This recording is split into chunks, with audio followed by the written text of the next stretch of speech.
आज हम बात करेंगे सुश्रुत संहिता के तृतीय अध्याय की, जिसका नाम है अध्ययन संप्रदानीय अध्याय। ठीक है। इस अध्याय में स्पेशली जो पूरा जो संहिता है सुश्रुत संहिता, उसकी विषय वस्तु के बारे में वर्णन किया गया है कि किस जो संहिता है उसको कितने भागों में डिवाइड किया गया है और प्रत्येक भाग में कितने अध्याय हैं।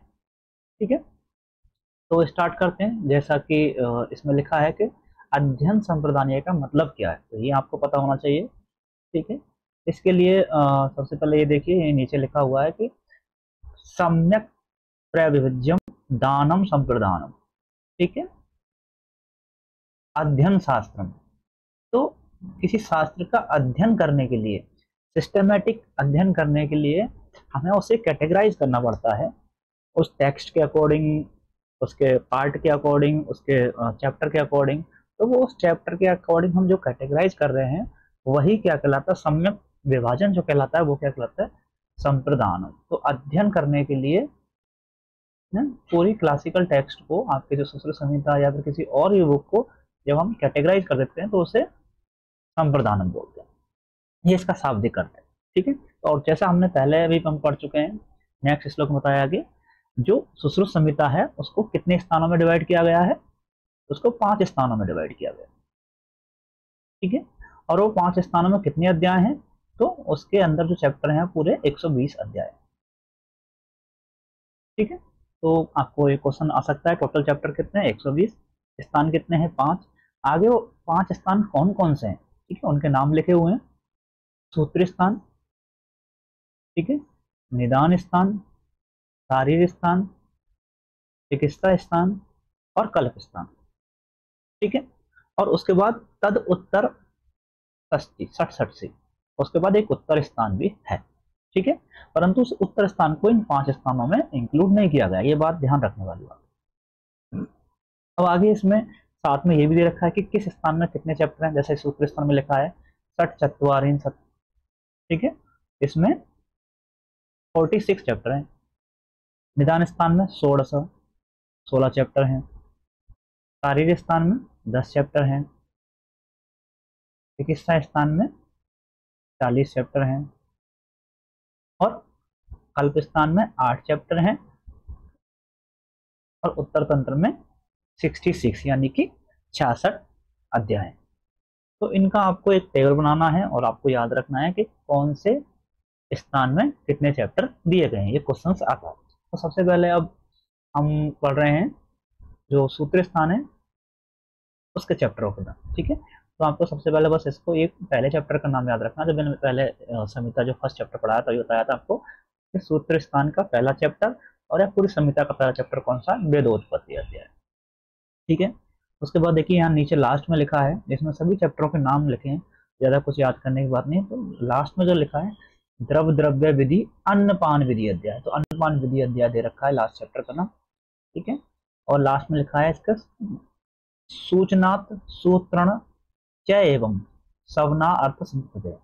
ठीक है, शॉर्ट में इसके बारे में दे रखा है कि सूत्र स्थान क्या है, जिसमें सूचन रूप में कोई शब्द है, सूत्रण रूप में कोई शब्द कोई वर्णन किया गया है, या सवनार्थ सभी चीजों का वर्णन किया गया है। तो सूचनात् का मतलब क्या है, सूचनात् का मतलब अगर आप देखेंगे ठीक काम है, तो इसमें लिखा है कि अर्थ संतते सूचनात्। ठीक है, कि मतलब जो चीजें हमें शॉर्ट रूप में बताई गई हैं, जिसका हम अर्थ अपने आप निकाल देते हैं। जैसे देखो अनुक्त अर्थबोध, तो हमने अभी तक जो द्रव्य गुण है उसमें पढ़ा होगा अनुक्त शब्द। ठीक है, ऐसी चीजें जो हमको बताई नहीं गई परंतु हम उसका अर्थ खुद निकालते हैं। जैसे स्थावर द्रव्य में त्वक, पुष्प, पत्र आदि बोलने से हमें उसके अनुक्त शब्द कंटक वसन का भी ग्रहण हो जाता है। ठीक है, तो कंटक वसन बोला नहीं परंतु हम उसे ग्रहण कर लेते हैं। ठीक है, ये क्या है, सूचना पे। ठीक है, तो ऐसी सूचना को अपन ग्रहण कर लेते हैं जो बताई नहीं गई है। अर्थ संतते सूत्रणार्थ, ठीक है, जो अर्थ निकल रहा है उसका, उसके रूप में उसको ग्रहण कर लेते हैं उसकी सूचना को। जैसे अल्प क्षार अग्नि संदिग्धम सारस्वतम सारस्वतो मुखम। ठीक है, इस श्लोक आश्रय का ग्रहण है। जैसे तद दुख संयोग व्याधि। ठीक है, अब यहाँ पर केवल व्याधि के लिए कहा, दुख जिसमें होता है वो हमारे लिए व्याधि है। ठीक है, और इस पूरे कथन में ही सभी व्याधियां कंप्लीटली इन्वॉल्विंग। ठीक है, इतना मात्र कहने से, एक शब्द कहने से हमें सभी व्याधियों का सूत्रण हो जाता है। ठीक है, अलग अलग व्याधियों के कहने की जरूरत नहीं पड़ी। शब्दार्थ अर्थ संतति, और शब्दार्थ अर्थ संतति का मतलब है कि किसी अनुसंधान के रूप में, अन्वेषण के अर्थ में ये लिया गया। जैसे उदाहरण के लिए बोला है कि औसत के ग्रहण से द्रव्य, हमारे लिए किसने बोल दिया कि औसत है, तो औसत क्या है, हमारे लिए द्रव्य है। और द्रव्य के अंदर क्या होते हैं, रस गुण वीर्य विपाक प्रभाव। ठीक है, तो हमें केवल औसत बोलने से हमें उसके रस गुण वीर्य विपाक का ज्ञान हो जाता है। ठीक है, यही अपना अर्थ है। क्योंकि और ये ज्ञान कैसे हुआ, ये अपने उसके प्रैक्टिस से हुआ, आचार्यों की ऑब्जर्वेशन से हुआ। तो ये क्या है, एक तरीका का अनुसंधान है, ऑब्जर्वेशनल स्टडी के रूप में ये बाहर आया है। तो ये अनुसंधान है, अनुसंधान अर्थ में ये शब्दार्थ संतति का प्रयोग हुआ है। ठीक है, ये आपके एग्जाम पॉइंट ऑफ व्यू से इतना इंपॉर्टेंट नहीं है, परंतु आपको पता होना चाहिए। नेक्स्ट है स्थान है अपना निदान स्थान। निदान स्थान के प्रथम अध्याय का नाम है बात व्याधि। ठीक, बस इसे लास्ट लाइन को इसके बाद रखो, हेतु लक्षण निर्देशन। निदान स्थान में इन चैप्टरों में क्या दे रखा है, उस व्याधि का हेतु क्या है, उसके लक्षण क्या है, इनका निर्देश दिया जाए। ठीक है, टोटल चैप्टर 16 हमने पहले ही बता दिए। शारीरिक स्थान, शारीरिक स्थान का वर्णन क्यों किया गया है, लास्ट में लिखा है कि विज्ञान शरीर से विसजाम योगान, योगियों के द्वारा शरीर के ज्ञान के लिए ये शारीरिक स्थान बताया गया। ठीक है, नेक्स्ट चिकित्सा स्थान। चिकित्सा स्थान के प्रथम चैप्टर का नाम है द्वैवर्णीय अध्याय। ठीक है, और जो चिकित्सा स्थान है उसके कुछ पर्याय दे रखे हैं लास्ट में, वो भी आपको याद रखना है। देखो, प्रायश्चितम, प्रशमन, चिकित्सा और शांतिकरम, ये पर्याय दे रखे हैं।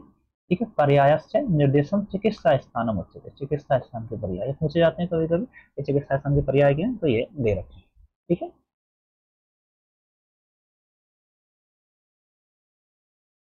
आगे चिकित्सा स्थान के बाद कल्प स्थान। कल्प स्थान में 8 चैप्टर हैं। ठीक है, और कल्प स्थान के प्रथम चैप्टर का नाम अन्न से रक्षा विज्ञान,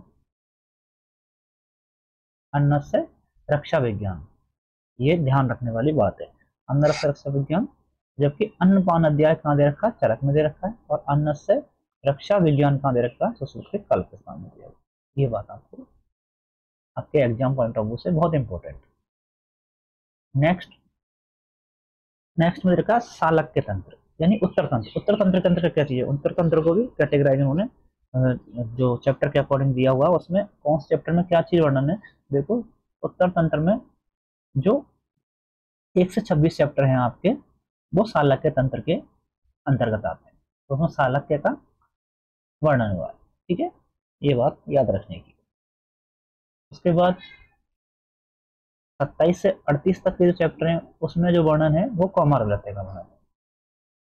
तो कौमार वृत्ति का वर्णन कितने चैप्टर में, 27 से 38 तक के। ठीक है, एक इंपोर्टेंट यहाँ पे हारिस संहिता की डेफिनेशन दे रखी है कौमार तंत्र की, कौमार वृत्ति की, वो भी आप थोड़ा ध्यान रखना। कुमार तंत्र व्याख्या गर्भ उपक्रम विज्ञानम सूतिका उपक्रमम तथा बालानाम रोग प्रसन्नम क्रियावाल चिकित्सम। इस पूरी डेफिनेशन में आपको देखोगे तो ये जो डेफिनेशन है कहाँ से होती है, गर्भ उपक्रम विज्ञानम, गर्भ जब बन रहा है वहीं से ये डेफिनेशन चालू किया है उन्होंने हारिस संहिता में। जबकि ये आता है गायनी के अंडर में वैसे देखा जाए तो। ठीक है, तो गर्भ उपक्रम विज्ञानम सूतिका उपक्रम का भी वर्णन किसमें किया गया है हारिस संहिता में, कौमार तंत्र, कौमार वृत्ति में किया गया। बाकी बालों बालक की चीज तो है ही इसमें, बालकाम रोग प्रशमनम क्रिया बाल चिकित्सा। तो बाल चिकित्सा में हारिस संहिता ने गर्भ उपक्रम को भी शामिल किया है, सूतिका उपक्रम को भी शामिल किया। अब जो 38 के बाद जो चैप्टर हैं 39 से लेके 59 तक, इन चैप्टर्स में जो वर्णन है स्पेशली काय चिकित्सा का वर्णन। ठीक है, काय चिकित्सा का वर्णन तो आपको याद रखना, काय चिकित्सा का वर्णन कहाँ आया है, उत्तर तंत्र में 39 से 59 चैप्टर के बीच में आया। ठीक है, नेक्स्ट जो 3 चैप्टर आगे के आएंगे जिनका नाम है अमानु निषेध, अपस्मार और उन्माद, 60, 61 और 62। इन 3 चैप्टरों को मिला के बोला है भूत विद्या निरुच्यते, इसमें भूत विद्या का वर्णन है, इसलिए भूत विद्या बोला है। कौन कौन से चैप्टरों को भूत विद्या बोला है कि अमानुष्य से, अपस्मार और उन्माद वृत्ति से। ठीक है। आगे के जो 4 चैप्टर है उसको बोला है तंत्रभूषण, और इस तंत्रभूषण में कौन कौन से चैप्टर आते हैं? रसभेद, स्वस्थ व्रत, तंत्रयुक्ति और दोषभेद। ठीक है, इसको याद करने के लिए हमने एक ट्रिक यहाँ लिखी हुई है। ठीक है, रस तंत्र के दोष, रस तंत्र के दोष, मिट्टी मिट गई है थोड़ा सा, तो रस तंत्र के दोष। ठीक है, तो रसभेद, ता से स्वस्थ, ता से तंत्रयुक्ति, और रस तंत्र के दोष। ठीक है, दोष वेद। ठीक है, इस तरह से आप इसको अध्यात्म के 4 चैप्टर याद कर सकते हैं। लास्ट में श्रेष्ठतम उत्तरम। ठीक है, बाद में कहे जाने के कारण उत्तर तंत्र श्रेष्ठ माना गया है। ठीक है, यही बात इसमें लिखी हुई है। अब आगे एक शॉर्ट में समरी इन्होंने दी है कि सालक्यम तंत्र, कौमार चिकित्सा, काय चिकित्सा, चया भूत विद्या चयति चत्वारे तंत्रे उत्तर संहिते। उत्तर तंत्र में किस किस का वर्णन है? तो उत्तर तंत्र में सालक्य तंत्र का वर्णन है, कौमार भृत्य का वर्णन है, काय चिकित्सा का वर्णन है, और भूत विद्या का। ठीक है, बाजीकरण चिकित्सासु, बाजीकरण चिकित्सासु रसायन विधि। रसायन और बाजीकरण का वर्णन जो बताया वो कहाँ होता है? चिकित्सा स्थान में बताया। ठीक है, इंपॉर्टेंट बात है, रसायन और बाजीकरण का प्रयोग चिकित्सा स्थान में बताया। विष तंत्रम पुनः कल्पा, और विष तंत्र का वर्णन कल्प स्थान में बताया है, ये पूछा जाता है। शल्य ज्ञानम समुचितम, बहुत इंपॉर्टेंट कि शल्य का ज्ञान पूरी संहिता में बताया, पूरे स्थान में बताया। इति अष्टांग इदम तंत्रम आदि देव प्रकाशित। ठीक है, तो ये बात ध्यान रखने वाली है कि कौन सा चिकित्सा किस स्थान में बताई गई। आगे देखिए चैप्टर 48, यस्तु केवलम शास्त्रज्ञम कर्म स्वयं परिनिष्ठितम स मुह आत्रम प्राप्यम वीरुम इव हावम। ठीक है, यस्तु केवलम शास्त्र, जो केवल एक शास्त्र को जानता है। ठीक है, कर्म स्वयं परिष्ठितम, इसने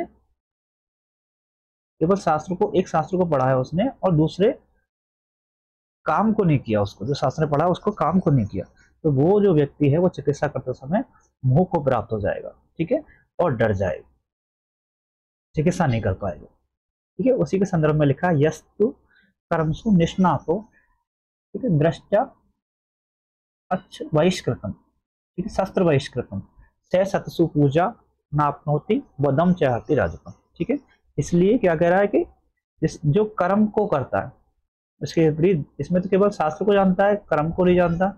और यहाँ लिखा हुआ है कि जो कर्म को जानता है, ठीक है, परंतु शास्त्र को नहीं पढ़ता, ठीक है, वो भी उसी तरह मोह को प्राप्त होगा और डरा हुआ होगा। इसलिए दोनों चीजों को जानना बहुत जरूरी है। इसलिए जो एक चीज को जानता है वो एक पक्षी है, पक्षी के एक पंख के समान कार्य करने वाला होता है।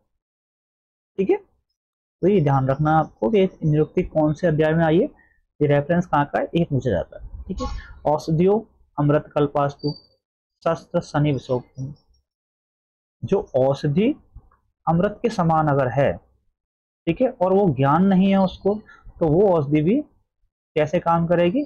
शस्त्र के समान काम करेगी, या वज्र के समान, या विष के समान काम करेगी। ठीक है, अगर कोई औषधि अमृत के समान भी है और उसका ज्ञान नहीं है उसे, तो वो औषधि अमृत के समान ना काम करके शस्त्र के समान और विष के समान काम करेगी। ये रेफरेंस आपको याद रखना। ठीक है, आगे विमर्श में इसी के संदर्भ में चरक में सूत्र में दिया हुआ कि यथा विषम यथा शस्त्रम यथा अग्नि अन्यथा तद औषधम अविज्ञातम विज्ञातम अमृतम, दो योगाद अपि विषम तीक्ष्णम उत्तम भेषजम भवेत भेषजम च अपि दुर्युक्तम तीक्ष्णम संपत्ति विषम। ठीक है, अगर कोई औषधि, ठीक है, औषध अविज्ञात, कोई औषध के बारे में जानते हैं तो वो औषध कहलाएगी। ठीक है, अन्यथा तो वो विष का काम करेगी। विज्ञातम अमृत, विज्ञान है मतलब जानते हैं औषध के बारे में, तो वो अमृत का समान काम करेगी। अगर वो नहीं जानते तो विष का काम करेगी। ठीक है, आगे लिखा स्नेह आदि अनभिज्ञा या छेद आदि सूचय कर्मसु ते निहंती जन्म लोभात उवेदा द्रव दोषात। ये भी इंपॉर्टेंट है कि जो स्नेह आदि क्रियाओं को नहीं जानता है, छेदन वेदन आदि क्रिया कर्म को नहीं जानता है, वो लोग क्या करते हैं, पैसे कमाने के लोभ में वो काम करना स्टार्ट कर देते हैं। ठीक है, और वो जब वो ये काम करना स्टार्ट करते हैं जिसका उनको नॉलेज ही नहीं है, तो वो समाज का भला नहीं कर सकते, वो नुकसान करते हैं। और ये जो है इसमें कमी किसकी है, कुवेदा निरपदोष है। ऐसे जो लोग हैं वो कुवैद कहलाते हैं, वो राजा की परमिशन की राजा की परमिशन के बिना काम करते हैं, इसलिए राजा ही इसमें कारण होता है। ठीक है, क्योंकि राजा उनको अनुमति दे रहा है। ठीक है, अगर वो राजा अनुमति न देगा तो वो काम नहीं करेंगे। ठीक है, तो कुवैद निरपदोष, कुवैद में कौन कारण है, राजा कारण बताया हुआ है। ठीक है, यस्तु व्यज्ञो मतिमानम से समर्थो अर्थ साधने आहे कर्म निर्वोहम द्वचक्रम से अन्वयथा।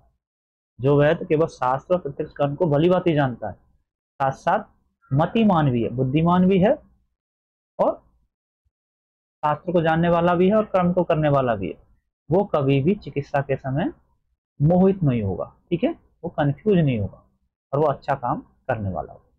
जैसे दोनों पहियों से जो रथ है वो युद्ध में काम कार्य सही करता है या कार्य करने में समर्थ होता है, उसी प्रकार दोनों शास्त्र को, मतलब कर्म को भी करने वाला हो, शास्त्र को पढ़ा हुआ भी हो, वो व्यक्ति अच्छे से चिकित्सा करने योग्य होता है।